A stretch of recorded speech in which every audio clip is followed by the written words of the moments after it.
No Small Endeavor is brought to you by Progressive Insurance. Do you ever find yourself playing the budgeting game? Well, with the Name Your Price tool from Progressive, you can find options that fit your budget and potentially lower your bills. Try it at progressive.com. Progressive Casualty Insurance Company and Affiliates. Price and coverage match limited by state law. Not available in all states. The world's hardest problems can't wait. Food security, energy resilience, the digital divide. I'm Astro Teller. For 15 years, I've worked with inventors and engineers to tackle the seemingly impossible. In the Moonshot podcast, we take you inside X, Google's Moonshot Factory, giving you unprecedented access to the messy, exhilarating journey of turning science fiction into reality. This is the Moonshot Podcast, out now wherever you listen. I'm Lee C. Camp, and this is No Small Endeavor, exploring what it means to live a good life. No matter what the story you tell yourself about what your life is supposed to look like, you limit it. And that was something that I did not learn until I got diagnosed with breast cancer. That's 9-time Grammy Award winner Sheryl Crow talking about the diagnosis that she says ultimately saved her life. It took a long time for me to realize that God was trying to tell me a lot of things, but I was too busy worshiping and asking for things to actually listen and notice what was already in front of me. Today, we discuss music, spirituality, and political engagement. For me, music has been the place where I can make sense of the madness. Plus, music from a live No Small Endeavor performance with Sheryl Crow, all coming right up. I'm Lee C. Camp. This is No Small Endeavor, exploring what it means to live a good life.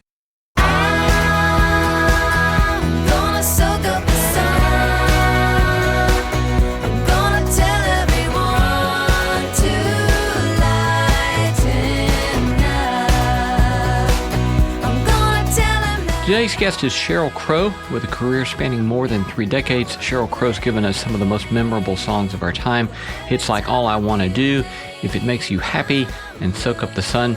She's a 9-time Grammy Award winner, a recent Rock and Roll Hall of Fame inductee, and a trailblazing artist who has seamlessly blended rock, pop, country, and folk. And Sheryl was recently a guest on one of our No Small Endeavor live shows here in Nashville. And I also worked my way into singing a duet with Sheryl that night, which I most certainly do not regret. Beyond music, Sheryl's a passionate advocate for causes close to her heart, from environmental sustainability to gun control and public media and more. She's also a dedicated mother, a cancer survivor, and a neighbor here in Nashville. Here's our interview with Sheryl Crow.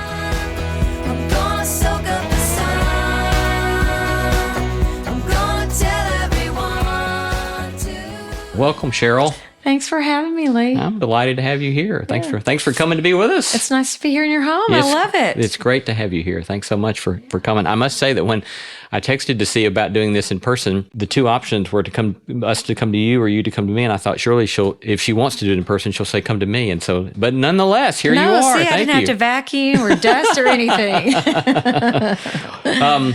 Let me just start with a big picture question. Mm-hmm. When you think about your life as a whole, what are 1 or 2 things about your life that surprise you? Well, one thing that I am reminded of every single day is that you start off who you uniquely are, and your whole life you're handed a whole ton of lessons to remind you of who you are. And now that I'm older, or shall I say wiser, as a 63-year-old, I feel more authentically myself as who I was when I was young than I ever have. More attached to my upbringing, more reminded of where I'm from. And I think it takes a lot of living to get to that point. I think one of the other things that surprises me is that no matter what the story you tell yourself about what your life is supposed to look like, you limit it. And that was something that I did not learn until I got diagnosed with breast cancer. That you can carry this picture of what life is supposed to look like based on how you were brought up or whatever, but that can be so limiting. And, by the time my kids came along, I had been to almost every country I could think of. And that's the kind of thing that you could not imagine. I do, in my woo-woo way, I have to give it up to God for a lot of the lessons that I've learned, that you don't get the lessons until the second you get them. And he must have a great sense of humor, or she must have a great sense of humor. Your first comment about, in effect, coming back to yourself. That resonates very deeply with me, because I have thought about that in similar terms. I'm 5 years behind you. I'm 58. You're a baby. But I think that, similar for myself, I think that there are ways in which, as I've gotten more at ease with myself, my being more at ease with myself looks more like I was in certain ways as a kid. Yes. Isn't that fascinating? It is fascinating. And I wish, people will ask me in interviews, what advice would you give to your young self? And I always think there's nothing I could tell my young self that I could have learned in that moment. Yeah. So much of what you learn in your life can only intrinsically be digested based on processing, of letting go of those stories and of letting go of attachments, and also taking your interpretation out of your own memories. And the mind is such an incredible, it's like AI, it's constantly learning and unlearning and undoing and redoing. And sometimes it's not for the best. That's why I find meditation to be, for me, a necessity, because with an overactive mind that wants to interpret everything with certain meanings, I have to figure out ways to be quiet and just observe. Yeah, I want to ask you about meditation as well here in a bit. But before we go there, say more about working out of, releasing, letting go of certain interpretations of our own memories, interpretations of our own stories. I've been very open with my struggles with mental challenges, largely genetic, and have had the good fortune of being able to get therapy through the years. And, a lot of what we tell ourselves is not based in an actual experience. It's based on sort of mythology. I can look at my mom when I was 8 years old and feel like she was really sad. And so I would assign myself the role of being the entertainer. I was funny, I was cute, I was smart, I could play the piano by ear, I could do all these things, shucking and jiving. And when she would smile, then that was love. And you assign yourself these roles at a young age based on a mythology that you tell yourself that isn't real. You're talking about a 30-year-old woman who has 4 children and a husband, and that is a lot. I'm a single mom with 2 kids. And by 8 o'clock at night, I'm like, I cannot wait to be asleep in my bed, So it's like, that doesn't necessarily mean that my mom was depressed. It might have meant she was tired or having a bad day one day. And I chose that to be the story of my life. And that's what we do as humans. We're very, as little people, we decide what our role is. So, I look at that and I go, yeah, that's why I'm famous. Yeah. Because if I could be great, then people would love me, right? So then you realize, wait, it doesn't work like that. Yeah. Quick questions about childhood. Raised in Missouri. Raised in Missouri, small town, Kennett.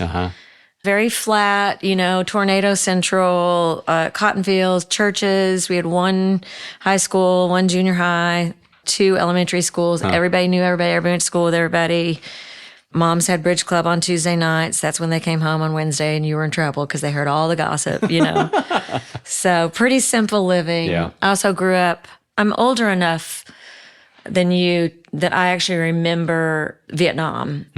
I remember being a young kid in Walter Cronkite, the nightly news right after dinner, and the names of the POWs. And I was, I think, in junior high when all of us wore POW bracelets. So I try to talk to my kid. My kids are like, Mom, you were born in the 1870s, and I was like, yes, and we spanked back then. So, but, it does give you a certain amount of levity if you grew up before things were as technical and as removed. To have newspapers and to have only a little bit of news and to sit around a table or listen to your parents talking and stuff. It was definitely quite a different time. Is that your earliest political memory, seeing stories about the Vietnam War? That, and my dad was a young attorney and he had a case in the county right next to ours where he defended the county. Actually, there was a case of ballot box stuffing. So it was a correct case about what? Ballot box stuffing. Stuffing. They had been stuffing the ballot box with some dead people's names. And I think he was on the side of defending the county against the wrongdoers. And so we had death threats. And I was in third grade, and I just remember my dad coming down one night because I heard my parents talking about 2 a.m. My dad was sitting on the couch with a rifle and thinking, well, that's just very odd, having to go to school in the morning with police. And wow. So I do remember the discussions about things that were bigger than right and wrong, like more grand scale. So my dad was very, very Atticus Finch. Huh. That's fascinating. What's your earliest music memory? My mom was, and actually still is, even though she's battling dementia, music is fascinating. She still has her instrument. She's an incredible singer. Was always an amazing singer, like operatic, just incredible. Sang in the church choir. But one of my earliest memories was singing for the Wednesday Music Club with my sisters, doing music programs with my mom. And also playing by ear. I can remember all took piano lessons. We had 6 pianos in our house because my mom taught. And 6 pianos in your house. She taught this method where they had group piano lessons. Oh, okay. So we had one room that had 4 pianos in it, and we'd all be practicing, and my mom would be in the kitchen like, Kathy, that's a B flat. Cheryl, that's James Taylor, That's fascinating. What's your earliest hymn memory? I grew up in the Presbyterian church. Our church was very stoic, and my grandmother played organ heavy. Very organ heavy. My grandmother was the organist. My grandmother always had this funny saying. She referred to the Presbyterians as the frozen chosen. I have one favorite hymn, and I can't think of the name of it. Anyway, keep going. Let's figure it out. What it is.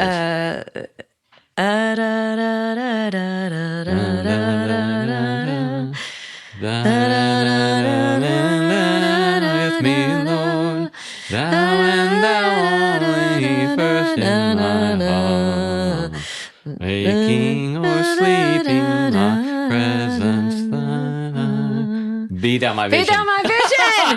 Bing, bing, bing, bing, bing, bing, bing. That's it. Be thou my vision. Yes. Oh, what a great one. Yes. Yeah. And I will say, every Christmas Eve, we all sang in the Christmas Eve choir, and our choir was quite wonderful, but my mom would always sing, she'd always sing the Lord's Prayer and Oh Holy Night. And So every Christmas Eve, we have to play that.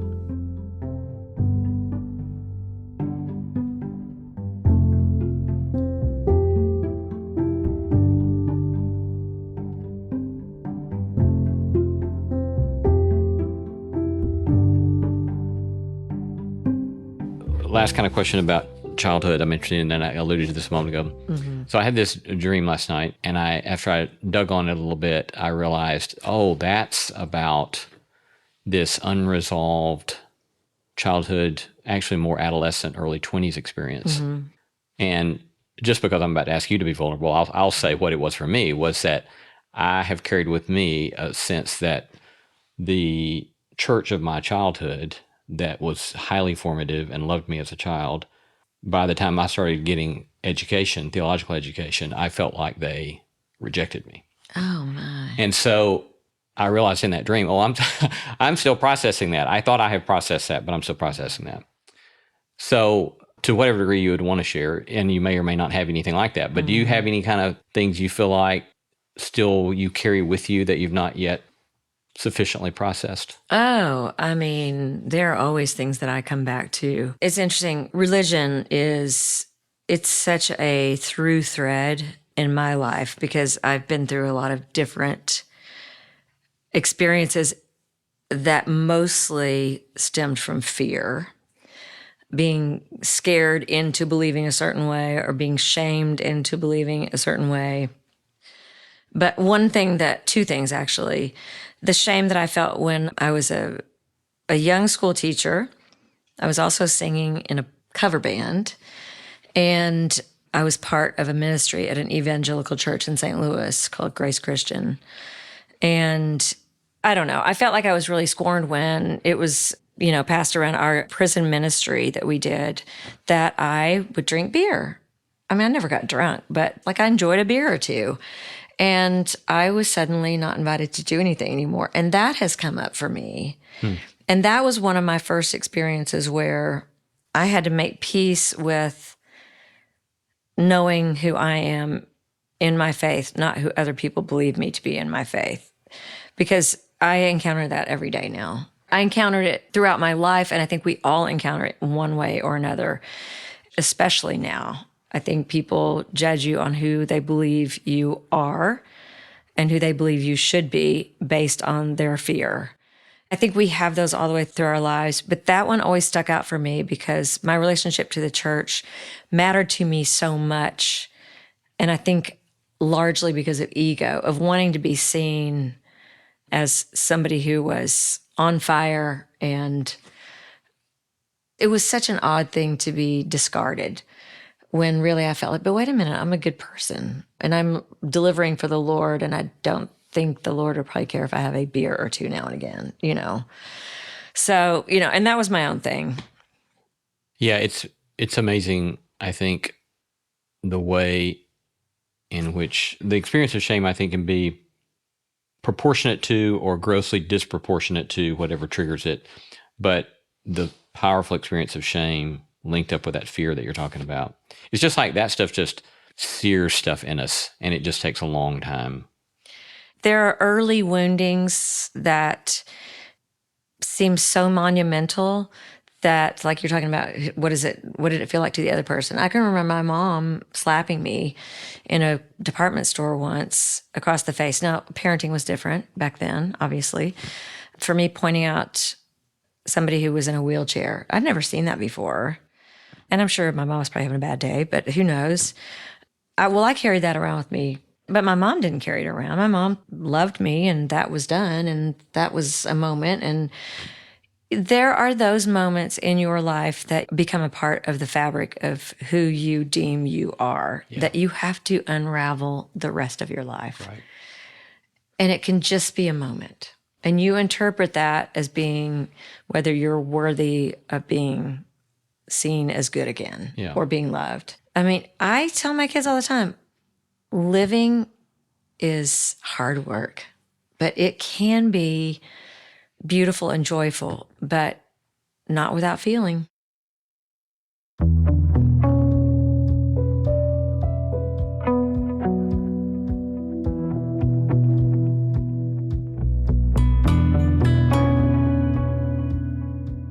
You're listening to No Small Endeavor and our conversation with Sheryl Crow. I love hearing from you. Tell us what you're reading, who you're paying attention to, or send us feedback about today's episode. You can reach me at lee@nosmallendeavor.com. You can get show notes for this episode in your podcast app or wherever you listen. These notes include links to our sources mentioned in this episode, as well as a PDF of my complete interview notes and a full transcript. We would be delighted if you would tell your friends about No Small Endeavor and invite them to join us on the podcast, because it helps extend the reach of the beauty, truth, and goodness we are seeking to sow in the world. We regularly hear from folks who have heard about No Small Endeavor from friends, and we would love to get some of your friends joining us as well. Coming up, Sheryl and I discuss the relationship between music and the divine, meditation as a mental health practice, and the cancer diagnosis that changed her life.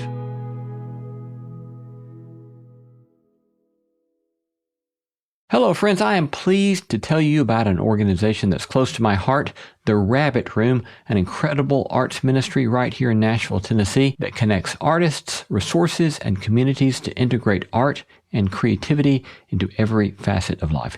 They publish books, produce plays and concerts, create articles and podcasts, and put on events, all for the flourishing of Christ-centered communities. Discover your next favorite book or podcast, get tickets to an upcoming event, or explore their vast library of content at rabbitroom.com. You've talked at some point about playing music as something like a divine experience, that when you get beyond ego, that there's something very deep and transcendent that happens. Describe that for us when it's at that kind of place for you. What's that like? Well, it's metaphysical. In fact, I think it's specifically physical. I remember meeting Carlos Santana and him saying he'd been in the audience, he'd watched me play, and that I really moved the molecules. And, and which I loved. Hey, I'll take it. You know what I mean? And I think there's something to that definition where you're talking about molecules. They did that study years ago about how when you're stressed out, the shape of your cells changes. When you're relaxed or when you're inspired, they are very round.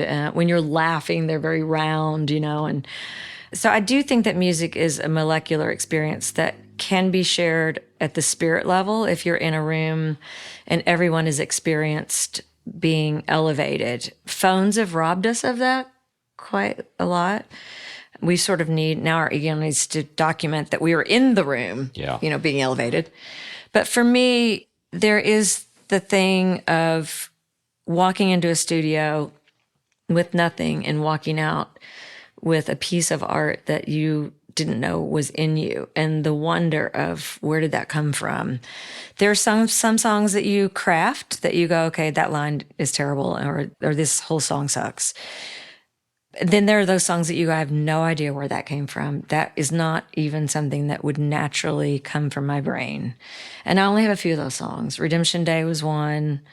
Weather Channel. There are songs that when I step away from them, I'm in awe of the fact that I got to be in the room when it came. And I do really define inspiration as God, whether people like that or not. There's when you separate ego and you are locked in to spirit, which is to me the essence that exists in all beings.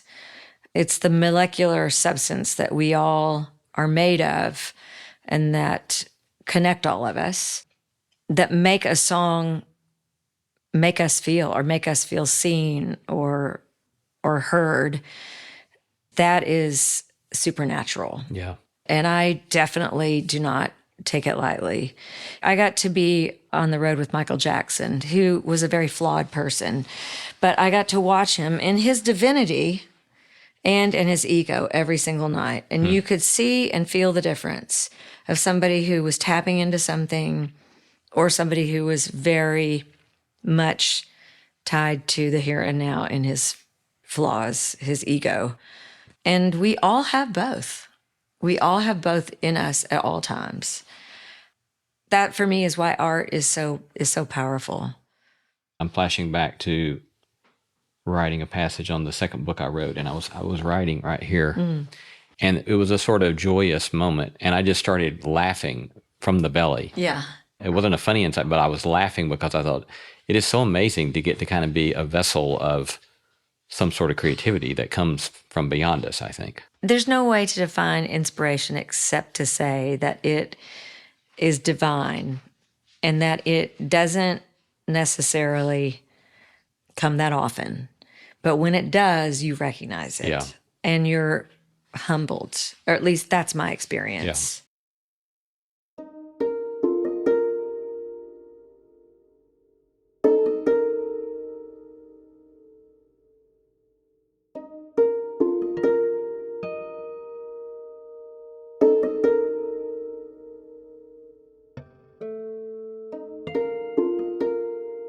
What's a song or two that you're especially proud of that has not gotten as much as attention as you would have liked? Actually, there's a song that during COVID we did a documentary, and I wound up writing a song that was largely for my kids. The song Forever, and I mean, ironically, talking about forever, it talks about that. It talks about the letting go of the being present, of not hanging on to the moments, but being able to have the moments, but not have them define you. And, the documentary, I think, got seen quite a lot, but songs like that. And I will say, for better or for worse, you do as you get older, I find. I'm writing stuff that matters to me more, but that has far less chance of ever being heard because of the way not only the industry works, but everything is so much more geared to streaming and to being young. But that's one song. It's Only Love, which came off the third record, was one. I mean, I have a lot of deep songs that really meant a lot to me personally. But, songs like All I Want to Do or A Change Would Do You, all those songs that got played at radio are what give you permission to write the deep cuts, you know what I mean? Right. And you hope, and I'm philosophical about it. I do feel like music, just like every piece of art, it has a way of finding its place to the experience it's supposed to be a reminder to, if that makes any sense. Like, I know there are people that will mention songs that I go, oh my God, I forgot I even wrote that song. And you just go, well, that song must have found its way to that person for a reason. Yeah. So when you think about 3 decades now doing this kind of work and the hard work entailed in that, the commitment to it, what are some of the trade-offs you've had to make to do what you've done so well in your chosen career? Well, I talked about that picture that you have and you carry with you about you're going to get married when you get out of school and you're going to have kids. And I mean, my parents are still alive. They're 93 and 88 and they're still married. And they were happy, except for obviously every marriage is filled with, hey, we're two separate people. But they did really well and still do really well. So that's, they sort of amplify to me that's what you're supposed to have, right? Well, I wound up traveling around the world and playing music. And so I didn't wind up, I turned 40 and I suddenly am looking at my life going, okay, I'm 40 and what's on radio is like 17-year-old girls wearing school outfits, playing some pop songs, and I haven't had children yet. And, it's like, what is happening here?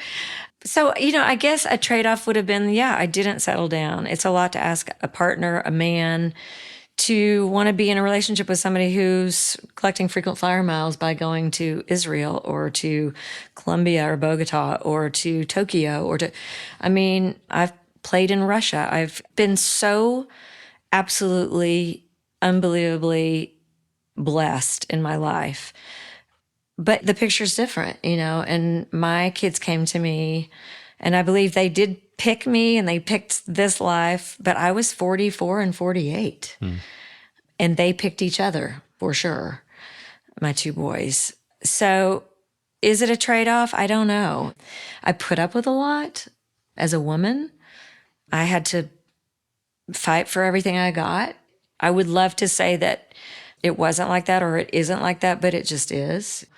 What did I trade? I guess I traded a conventional marriage, but I've had people I've really loved who've loved me. And so I don't know if I was cut out to be married anyway. I personally am not sure how anybody's cut out to be married. That's my personal, I think, if you're a growing human being that wants to constantly be evolving, it's hard. It must be hard and challenging. It's not for the faint of heart, for sure. Yeah. But neither is raising kids. Yeah. And neither, best job I've ever had, though. Yeah. Yes. Yeah. It's wonderful. Yeah. Yes. A number of years ago, I understand that you bought a small church and restored it and put it on your farm here in Nashville. I did. I always said, if you build it, they will come. Yeah. But he hasn't come yet. I've had several people who've gotten married in there. It just hasn't been me.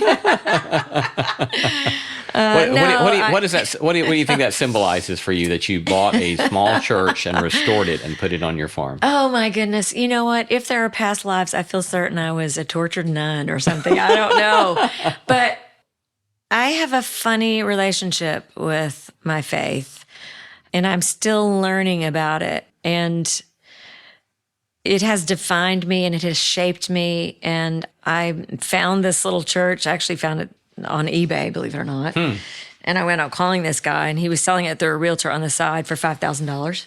Wow. Yeah, so I had somebody that was working on my barn at the time drive over to South Carolina and look at it, and it was super dilapidated and lots of bug rot, and we salvaged some of it and brought it back and built a little chapel. And I built it because I wanted a place that felt inspiring, that had nothing to do with my work inspiration.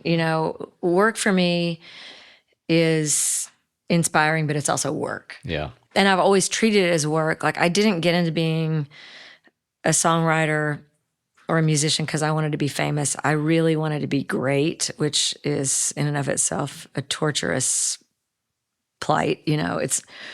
You'll never be great when you measure yourself against other people who've ever done it. I don't even know what great is, but having grown up at a time when most of it was in magazines or on TV, on Dick Clark, or you didn't see musicians all the time. You had to drive to Memphis to see them, or you got to see, there was no MTV, there was no YouTube, there was nothing like that. It was magazines and album covers and artwork. And so it was very mystical. And I wanted to make music that made other people feel like what I felt like when I listened to James Taylor or Carole King or Stevie Wonder or Mahalia Jackson or Aretha. And so I put that little church there because I just felt like I want to feel spirit, but I don't want it to be tied to anything other than just spirit.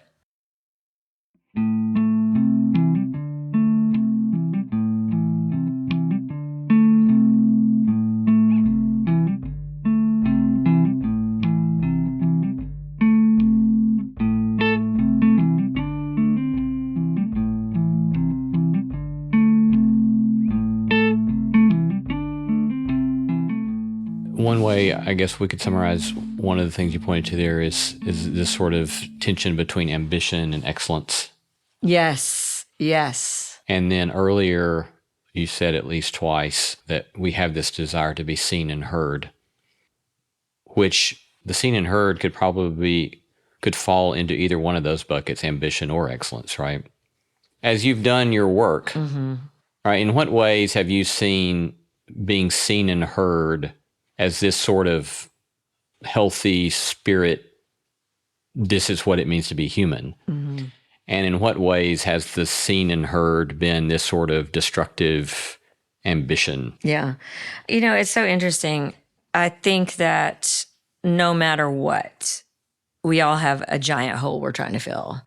Why do we have that? I don't know. There is, from the minute you're born, there's imprinting, right? So it's like we have horses. So you do this thing, imprinting, where you're constantly touching them. You're diffusing any kind of like hysteria or fear or whatever. So as parents, we are imprinting on our kids. We give them words and we give them parameters, and we also model to them. But then you also put in birth order. So if you're the second kid or the third kid, and are you getting as much? There's so much that goes into becoming an adult. And we would all be so amazingly perfect if we weren't raised by people, So this is always the dilemma. So then I think largely, particularly for people who are artists, and I think if you asked almost anybody who carves their reality around going out and trying to stand in front of tens of thousands of people to lift their voice out into it and to be seen and noticed and to connect. I think the connecting part is what's so essential, that the hole is never filled. Because what is it supposed to feel like? And if we were all driven by love, the world would be such a different place. But I think we are largely driven by what we think love is supposed to feel like. We're constantly working on that. That's why I think for me, meditation has been essential, because I've had to unlearn and I've had to relearn and I've had to just shut the heck up. Because you go into analyzing every moment of your life and every experience, and sometimes you actually miss out on what the lesson is. And you can only learn it by listening. And I think growing up praying, I walked through every day of my life as a kid, and even particularly as a young adult, saying Jesus' name. It was like a mantra, but this is way before I started meditating. Jesus was my life buoy, and that is all great, but at a certain point you have to stop and listen. I think it took a long time for me to realize that God was trying to tell me a lot of things, but I was too busy worshiping and asking for things to actually listen enough to be still, to look around and notice what was already in front of me. And that is a daily experience of quietening my endorphins and just observing and being present and asking, where can I be useful? Because I think at a certain point in your life, you can do. You can accrue money, or you can accrue debt, or you can have great relationships, or you can have relationships fall apart, whatever is part of the living part of living. But you do eventually get to the point where you ask yourself, what does this mean? And where is it that I can fulfill? At least that's my experience. Yeah.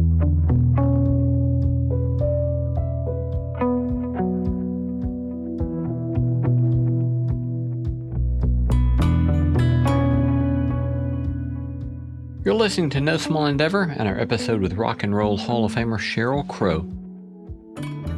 If you missed a portion of this interview or would like to have access to the complete unabridged version, you can follow our podcast wherever you listen. We're going to take a short break, but coming right up, we discuss Sheryl's cancer diagnosis, the perils of mixing music with politics, and we'll also share a bit of live performance of her song Redemption Day from our No Small Endeavor live show here in Nashville.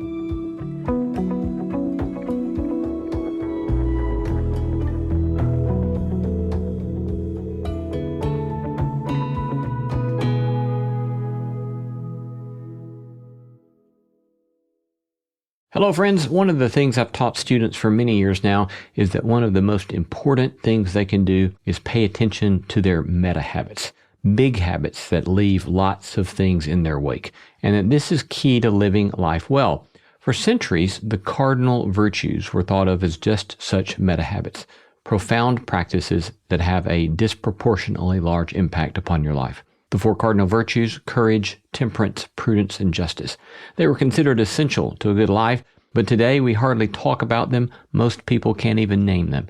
That's why we're launching a special 4-part series exclusively on NSE+. In this series, I'll take a deep dive into these virtues, what they mean, why they matter, and how they shape a meaningful life. Think of it like a private college course, except it's way practical. Episode 1 on courage is out now. We explore why courage is not fearlessness, but the ability to face fear wisely, and how practicing courage can change your life. Join us on NSE Plus to start listening today. Sign up at nosmallendeavor.com and click Join NSE Plus. I heard you say somewhere that the move to Nashville from LA probably saved your life. Did you say something like that? Yes. Actually, I probably said, which happened right before, I think having breast cancer saved my life. Because I think I had perfected being the ultimate caretaker of all people, of everything, the people pleaser of the world. And I was at the bottom of the list of people that I took care of. And I was engaged in a relationship that was super challenging and slightly toxic. I just was really in not a great place. And I got diagnosed with breast cancer. I knew I wasn't going to die, but it definitely got my attention. And I had a very stoic radiologist who reminded me of my cigarette, beer drinking grandmother, who was a newspaper editor. Anyway, she said, I hope you get the tailor-made lesson that each cancer survivor gets. And I thought, how interesting. And I did. I realized laying on the radiation table that my lesson was to start putting myself first. Learn to say no. Learn to allow other people to, because one of the things that's interesting, talking about the metaphysical, a lot of people in the woo-woo world believe that left breast cancer has to do with nurture, because it's the feminine side, right side's the masculine. Women who don't allow other people to nurture them. So, we bring children in, we nurture them on the breast, we nourish, and then we put ourselves at the bottom. And so that really was a moment. And there was a moment where while I was going through cancer treatment, there were paparazzi shooting into my house in LA. And I just decided, where do I have people? My sister lived here. I knew Amy. I knew Emmylou. I knew Vince a little bit. And my family all lived 3 hours. And there was an airport. And I thought, you know what? I'm moving to Nashville. And I did. And within a year, my first baby came. I think I was here 2 weeks when Vince Gill called me and said, hey, buddy. Just like that. Hey, buddy, get your guitar and come down. We're raising money for, I can't remember what it was. It was my first guitar pull ever. Really? Yes. Emmylou had a baby shower for me when my baby came. And that's really when my essential life began. And when I say that, I mean based in essence, based in who I was for the biggest part of my early life, which was roots, community, church, family. LA just was a stopping point for 23 years where I dumped my luggage, did my laundry, and got back on the bus.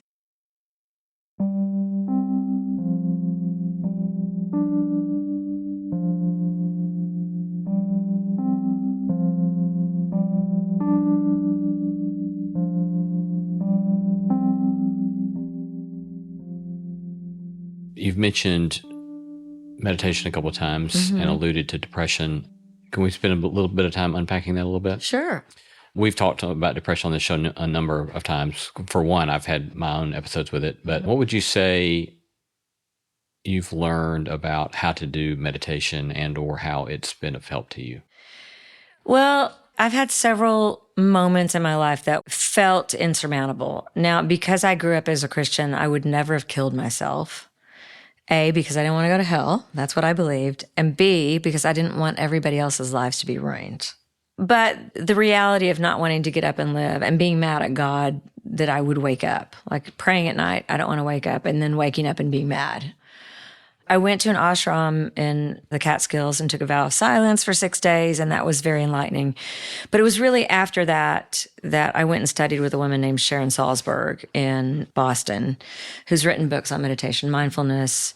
She wrote a book called Faith. She's brilliant, and I was blessed that I wound up on her floor, and she taught me the art or the practice of mindfulness meditation. And it is a practice. It's not a perfect. And just the idea of when thoughts are coming through your mind and you go to that place of, I can't even meditate right. You know, you beat yourself up. It's the act of showing your self-compassion that you hope becomes not a part of your meditating life, but a part of your awake life. I mean, that is a tiny particle of it. For me, it also had to do with quietening my mind and giving myself that 30 minutes in the morning and that 30 minutes at night to just be present and know that this is my time. I have the rest of my day to stress out over stuff, which hopefully meditation helps with that as well. I just found that it really shifted my ability to hold things that felt like they were too heavy for me to hold. Yeah. It was definitely has been my experience that the habitual practice of meditation, it shifts something in me so that I simply have a capacity I don't have otherwise apart from it. Namely, not to be taken captive by the swirling. The ruminating. Yeah. It is an amazing practice, and I think it is a practice that I wish we had it in our schools, especially now. It also helps with sleep. Like I'll wake up in the middle of the night. In that period in the middle of the night when you wake up and you start going through, just every bad scenario, even that moment of being able to say, okay, noted. You know what? What are you going to do about it right now? You're not going to do anything, so you're going to let it go, like that cloud of thought that comes through your meditations. And when you wake up in the morning, it's not there. And that, I think, is the gift that you give yourself. You have other regular practices and habits that help you maintain inner peace, sanity, some rightful ordering of yourself? I have to run. Oh, really? Yes, I do. And I wish I loved a gym. I wish I loved yoga. But essentially, I want to run so that I can get away from people. You can't reach me, and I'm out in nature, and I'm running through trees, and I'm noticing things. That is my jam. Yeah. And I feel so much better if I go out and run a couple of miles. I'm sure my knees would love to have a little chit chat with me about it, but and my back, but I need that. Yeah.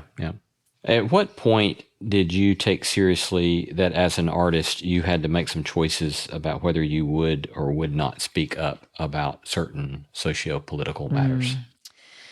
I had a very right-leaning dad. That was my lawyer dad, Wendell Crow. And I had a very liberal mom, Bernice. And I vividly remember getting ready to turn 18 and the two of them pulling me aside to kind of find out which way I was going to go because they canceled their votes out every election. But there was always talk in our household about current events. In fact, it's funny, we were not allowed to read at the dinner table, but my dad would hold court at the dinner table with Pudd'nhead Wilson or with John Steinbeck. He'd be in a book that he would just love and he'd be like, check this out. So my earliest, music was big, but literature was big. And so that was my early, I think, artistic roots. And then I also read a lot of John Fonte and a lot of Bukowski and all that beat stuff, and was very much influenced by Dylan and by Crosby, Stills and Nash and people that were writing about what was happening. And, all that stuff that was political was getting played on the radio. War was getting played, and Buffalo Springfield. These were pop songs. Marvin Gaye? What's going on? These were songs that were very socio-political. And so to me, it just was that's what you wrote about. You wrote about what you saw. You wrote about what you lived, what you experienced. And my second album, actually, I remember reading about a 14-year-old buying a cop killer bullets at Walmart and killing a 12-year-old. And I wrote about it and named Walmart. It was a song called Love Is a Good Thing. And it blew up. I mean, they wouldn't carry my record. They made a huge big stink about it. My record was banned. They said if I changed it to Kmart, they would carry my record. And Wow. so it became like this big thing. And for better or for worse, I think a lot of people knew about the record because of that, but also for worse, 60% of America could not buy my record because Walmart didn't carry it. I felt like, hell no, I'm not going to change it so that you're comfortable with the truth and so that I make more money. And I think that stance was just largely how I'd been brought up. Like hearing my dad say, no, you're not going to get to win this election because you figured out how to stuff the ballot box, And that, I think it was just, and it's always been a necessity for me. For me, music has been the place where I can make sense of the madness. As we get closing here, I certainly have not gotten to spend any amount of time on stage compared to the time of your life you spent on stage, but I do get to every now and then. Getting to sing Redemption Day with you at the Schermerhorn was certainly a highlight. And to sing Blowing in the Wind with you and Amy Grant was oh my God, that was a big highlight. I love Amy. It's been an interesting thing. I've had some moments that are not definable. And one of them was Redemption Day because I came home from having visited Bosnia and Tuzla and playing for the troops and came home and wrote this song, which is not at all how I write, like 7 stanzas, and recorded it, put it out. And what was interesting about it, Johnny Cash wanted to record it. And so I sang at June's wedding. And right after June's wedding, he called and said, I want to do this song. And he asked me all these questions about it. And he recorded it. And then he passed away. And so years later, I thought, I'm going to recreate the song. I called his son and I called Roseanne and said, I want to recreate it for today because I feel like it matters more now. So I did it with piano and he sang it. We put him on it. He was already passed. We put his demo vocal on it. And I didn't want to put my voice on it. And the producer was like, you have to sing it. It's your record. And I was like, no, I don't want to write it. So I'm standing in the vocal booth one night and I felt Johnny's presence. And I am not a woo-woo, but I felt his presence saying, pushing me, helping me find my way through it. It was such an odd thing. So to get to do that, every time I get to do it, I feel the blessing in it. That God thing that I got so lucky to get to write that song. I've wept for those who suffer long, but how I weep for those who've gone into rooms of grief and question wrong, but keep on killing. It's in the soul to feel such things, but weak to watch without speaking. Oh, what mercy sadness brings, if God be willing. There is a train that's headed straight to heaven's gate, to heaven's gate. And on the way, child and man and woman wait, watch and wait for Redemption Day. Well, we've been talking to Sheryl Crow, 9-time Grammy Award winner, a Rock and Roll Hall of Fame inductee, and a lovely fellow Nashvilleian. Thank you, Sheryl. Thank you, Lee. It's been a delight.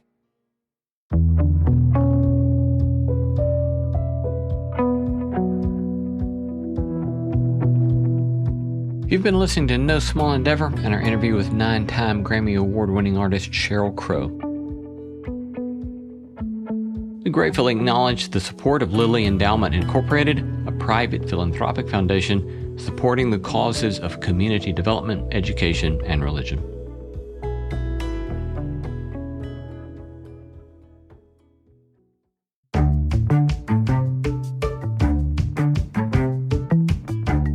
Our thanks to all the stellar team that makes this show possible: Christy Bragg, Jacob Lewis, Sophie Byard, Kate Hayes, Mary Evelyn Brown, Carriette Harmon, Jason Cheesley, Audrey Griffith, and Tim Lauer.